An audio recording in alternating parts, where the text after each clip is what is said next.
नमस्कार दोस्तों, मैं सौरभ आपका गौतम में स्वागत करता हूं और आज की वीडियो में हम लोग बात करने वाले हैं गवर्नमेंट जॉब्स के बारे में, यानी कि सरकारी नौकरी के बारे में। अब ये जो गवर्नमेंट जॉब्स है या फिर जो सरकारी नौकरी है, इनको पाना, इनको हासिल करना उतना भी इजी नहीं है जितना इजी हमें लगता है। इनको पाने के लिए, इनको हासिल करने के लिए हमें कुछ एंट्रेंस एग्जाम देने पड़ते हैं। बस एग्जाम देने ही नहीं है, उन एंट्रेंस एग्जाम्स को क्लियर भी करना पड़ता है। जब हम लोग उन एंट्रेंस एग्जाम को क्लियर करते हैं तब जाके हमारे दर्शन होते हैं इन गवर्नमेंट जॉब्स के साथ। समझ में आया? तो जो बच्चा जिसको फ्यूचर में जाके गवर्नमेंट जॉब करना है, जो बच्चा जिसको फ्यूचर में जाके वो पर्टिकुलर एंट्रेंस एग्जाम देना है, ये वीडियो उसी बच्चे के लिए रहने वाला है। Why? Because in this video हम लोग वो सारी चीजें डिस्कस करेंगे जिनको जानना जरूरी है उन एंट्रेंस एग्जाम को देने से पहले। और आज के वीडियो में जितने भी पॉइंट्स हम लोग डिस्कस करने वाले हैं वो सारे के सारे पॉइंट्स मैंने खुद कुछ एस्पिरेंट्स के साथ बैठ के डिस्कस किए। ऐसे एस्पिरेंट्स जो गवर्नमेंट जॉब के लिए एंट्रेंस एग्जाम्स दे रहे हैं, और कुछ एस्पिरेंट्स ऐसे भी थे जिन्होंने इस एंट्रेंस एग्जाम को क्लियर कर लिया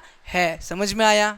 आप जब आपने डिसाइड कर लिया है ना कि फ्यूचर में मुझे जाके गवर्नमेंट जॉब करना है, तो दूसरी चीज जो आपको डिसाइड करनी है कि कौन से सेक्टर में मुझे गवर्नमेंट जॉब करना है, या फिर कौन सा एग्जाम देके कौन सा पर्टिकुलर प्रोफाइल पे मुझे काम करना है। जैसे कि फॉर एग्जांपल अगर मैं बताने जाऊं तो क्या आपको डिफेंस सेक्टर में काम करना है, क्या आपको बैंकिंग सेक्टर में काम करना है, या फिर आपको टीचिंग सेक्टर में काम करना है, कौन से सेक्टर में काम करना है, या फिर क्या मुझे एमपीएससी एग्जाम देके वो पर्टिकुलर जॉब प्रोफाइल हासिल करना है, क्या मुझे यूपीएससी देके आईएएस ऑफिसर बनना है, कौन सा एग्जाम आपको देना है, ये डिसाइड करना जरूरी है। जिसको हम लोग सिंपल लैंग्वेज में कहेंगे कि सबसे पहले आपका एम, आपका गोल, आपका टारगेट फिक्स करो। हर कोई कहता है ना, वैसे मैं भी कह रहा हूं, आपका एम, आपका गोल और आपका टारगेट फिक्स करो।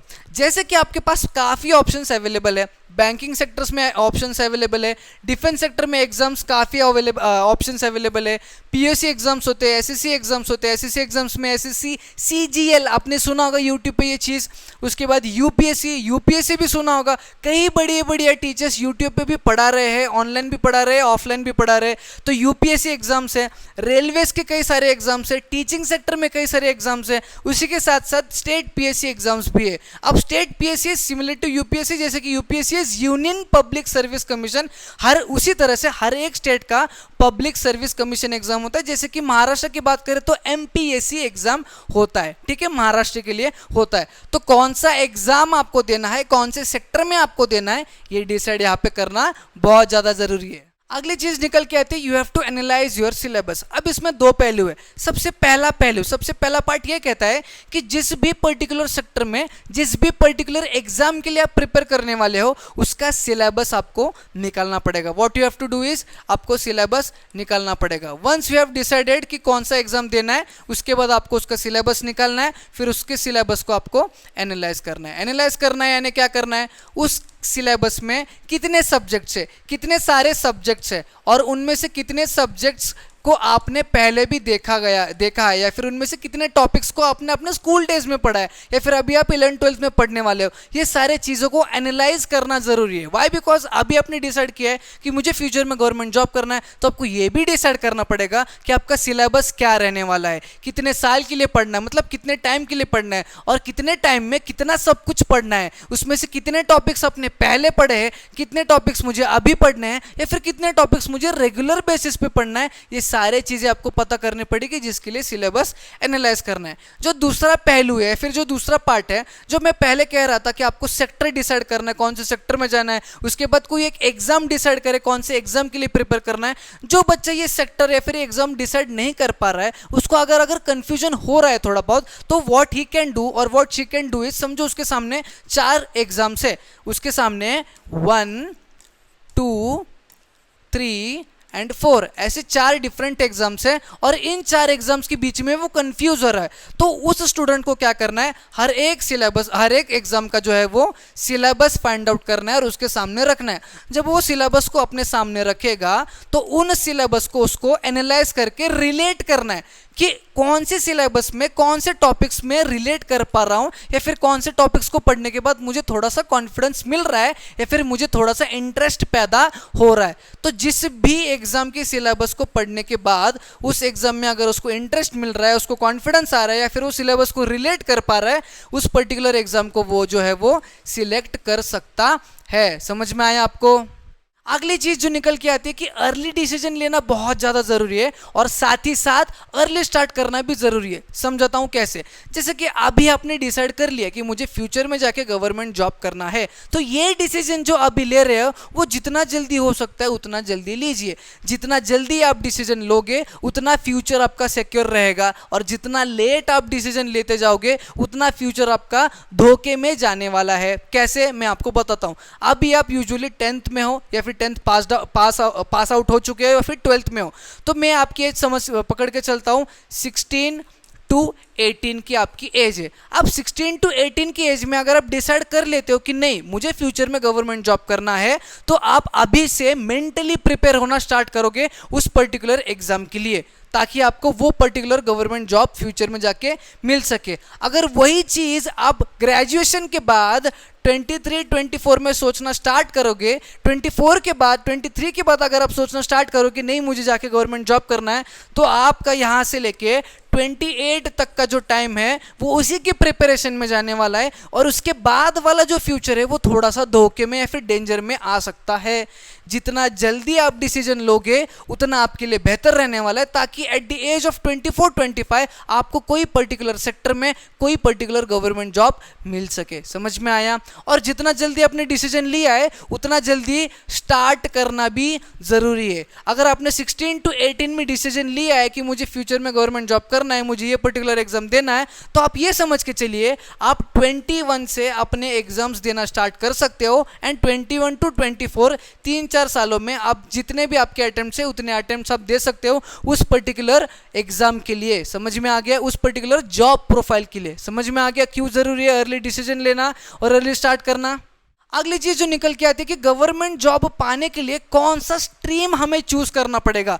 अभी सर हम लोग 10th पास आउट है, अभी कौन सा स्ट्रीम चूज करें ताकि फ्यूचर में हम गवर्नमेंट जॉब्स ले पाए। अब देखो यहाँ पे बहुत बड़ा मिथ है। कुछ लोग कहते हैं कि आपको साइंस स्ट्रीम चूज करना चाहिए, वहीं पे कुछ लोग ऐसे भी कहते हैं कि आपको आर्ट्स या फिर जो ह्यूमैनिटीज हम लोग बोलते हैं वो आर्ट्स स्ट्रीम चूज करना चाहिए। आप ध्यान से देखो मैं क्या कंपैरिजन करने वाला और मैं किस तरह से आपको एक्सप्लेन कर रहा हूँ। अब जो बच्चा साइंस में पढ़ रहा है या फिर साइंस स्ट्रीम से पढ़ रहा है, अगर समझो कोई पर्टिकुलर एग्जाम उसको देना है एट द एज ऑफ 21, और उस पर्टिकुलर एग्जाम में उसको साइंस भी है, उसको मैथ्स भी है, उसको हिस्ट्री भी है एंड पॉलिटिकल साइंस भी है। जब science, maths, history and political science ये सारे सब्जेक्ट्स रहेंगे, तो ये बच्चा हिस्ट्री एंड पॉलिटिकल साइंस को पढ़ के प्रिपेयर कर सकता है। वेरेज मैथ्स और साइंस उसने अपने 11th-12th में पढ़ा ही होगा, तो उसके लिए मैथ्स साइंस डिफिकल्ट उतना नहीं जाएगा। समझ में आ गया? अगर हम लोग बात करते हैं आर्ट्स के स्टूडेंट की, तो आर्ट्स का स्टूडेंट अगर वही सेम एग्जाम दे रहा है जो ये लड़का देने वाला है या फिर ये जो लड़की दे रही है, तो उसके लिए हिस्ट्री एंड पॉलिटिकल साइंस तो बहुत ईजी रहने वाला है। वाई? बिकॉज वो आर्ट्स में वही पढ़ रहा था। बट उसके लिए उस टाइम पे साइंस और मैथ्स पढ़ना विल बी डिफिकल्ट। अब उसको साइंस और मैथ्स आर्ट्स वाले स्टूडेंट को एट दैट पॉइंट पढ़ना विल बी बहुत ज़्यादा डिफिकल्ट, वेरएज साइंस के स्टूडेंट को हिस्ट्री एंड पॉलिटिकल साइंस पढ़ना उस पर्टिकुलर टाइम पे कंपैरेटिवली इजी रहने वाला है। इसीलिए माय ऑप्शन विल बी आपको साइंस स्ट्रीम ही चूज करना चाहिए अगर आप गवर्नमेंट जॉब के लिए प्रिपेयर करना चाहते हो। इसके दो रीजन है, एक रीजन अभी मैंने आपको बताया, दूसरा रीजन मैं थोड़ी देर में आपको बताता हूं।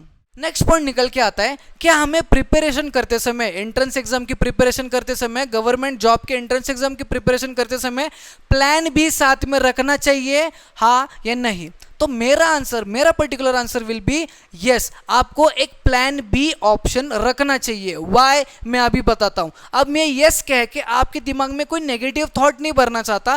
प्लान बी क्यों रखना चाहिए मैं अभी आपको बताता हूं। जैसे मैंने अभी आपको बताया कि अगर आप 16 टू 18 के एज में डिसाइड कर लेते हो कि मुझे गवर्नमेंट जॉब करना है और आप अपनी प्रिपरेशन स्टार्ट कर लेते हो, तो जब समझो 21 टू 24 के बीच में आप एग्जाम्स दे रहे हो और 18 के बाद 3 साल के गैप में आप प्रिपरेशन कर रहे हो, तो कुछ ऐसे बच्चे हैं जिनको 21 टू 24 के बीच में जब वो एंट्रेंस एग्जाम दे रहे हैं, वो एंट्रेंस एग्जाम को क्लियर कर लेंगे और गवर्नमेंट जॉब को हासिल कर लेंगे। बट मोस्ट ऑफ द बच्चे ऐसे भी है, 99% ऑफ द स्टूडेंट्स ऐसे भी होंगे जिनको गवर्नमेंट जॉब नहीं मिलेगा। वाई? बिकॉज किसी भी सेक्टर में कोई भी पर्टिकुलर गवर्नमेंट जॉब पाने के लिए 1% सक्सेस रेट है या फिर 1% से भी कम कम बच्चों को वो पर्टिकुलर जॉब मिलता है उस पर्टिकुलर सेक्टर में।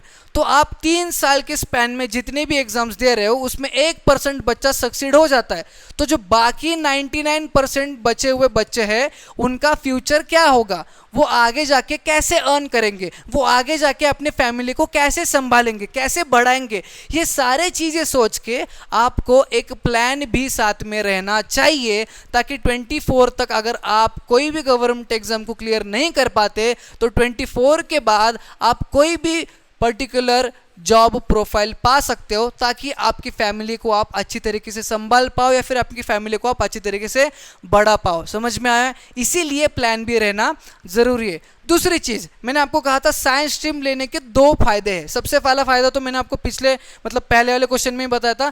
दूसरा जो रीज़न है दैट इज़, अगर आप साइंस स्ट्रीम लेते हो तो साइंस स्ट्रीम में आपके पास करियर ऑप्शंस बहुत ज़्यादा रहने वाले हैं। साइंस स्ट्रीम में आपके पास करियर ऑप्शंस जो है वो बहुत ज़्यादा करियर ऑप्शंस रहने वाले हैं। तो समझो अगर एक लड़का है जो साइंस स्ट्रीम लेके कोई भी फील्ड में ग्रेजुएशन कर रहा है और वो अपने 21 to 24 के एज में एग्जाम देने उतरा है, और वो 21 to 24 के एज में एग्जाम देता भी है बट उससे कोई भी एग्जाम क्लियर नहीं हो पाता है। बट जबकि उसने साइंस में किसी एक फील्ड में ग्रेजुएशन किया है, अब जब यहाँ पे उसका गवर्नमेंट सेक्टर में जॉब नहीं लगता है तो उसने जिस फील्ड में ग्रेजुएशन किया है उस फील्ड में उसको जॉब मिल सकता है, ताकि वो अपने फैमिली को संभाल सकता है, फिर अपना फ्यूचर जो है वो सिक्योर कर सकता है। तो आपका फ्यूचर सिक्योर करने के लिए आपको प्लान बी की सख्त जरूरत होगी। समझ में आया आपको?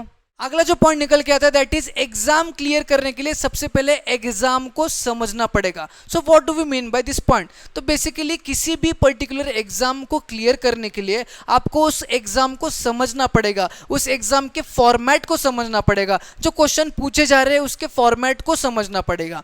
जब एक स्टूडेंट प्रिपरेशन करने के लिए उतरता है तो उसको वो एग्जाम का फॉर्मेट, वो एग्जाम किस तरह से पूछा जाता है, क्वेश्चंस किस फॉर्मेट में पूछे जाते हैं, किस तरह से प्रिपरेशन करना चाहिए, ये सारे चीजें को समझने के लिए उस पर्टिकुलर स्टूडेंट के 1.5 से 2 साल चले जाते हैं। मतलब 1.5 से 2 साल का टाइम उस स्टूडेंट का इसी में चला जाता है ये समझने के लिए कि एग्जाम किस फॉर्मेट में पूछा जाता है, यानी कि कौन से फॉर्मेट में क्वेश्चंस होते हैं, किस तरह से प्रिपेयर करना है, कितने टाइप ऑफ क्वेश्चंस होते हैं, हर एक टाइप का क्या वेटेज है, और इस पर्टिकुलर टाइप के क्वेश्चंस को क्लियर करने के लिए कितने क्वेश्चंस मुझे प्रैक्टिस करना पड़ेगा। ये सारे चीजें एनालाइज करने के लिए, समझने के लिए स्टूडेंट का 1.5 से 2 साल जाता है। तो ये समझना बहुत ज्यादा जरूरी है। किसी भी एग्जाम को क्लियर करने के लिए उस एग्जाम को समझना, उस एग्जाम के पैटर्न को, उनके क्वेश्चंस को, उनके फॉर्मेट को समझना बहुत ज्यादा जरूरी है। अब नेक्स्ट पॉइंट जो निकल के आता है कि which platform to choose, offline platform choose करे या ऑनलाइन प्लेटफॉर्म चूज करे पढ़ने के लिए। और एक चीज है have a proper material to study.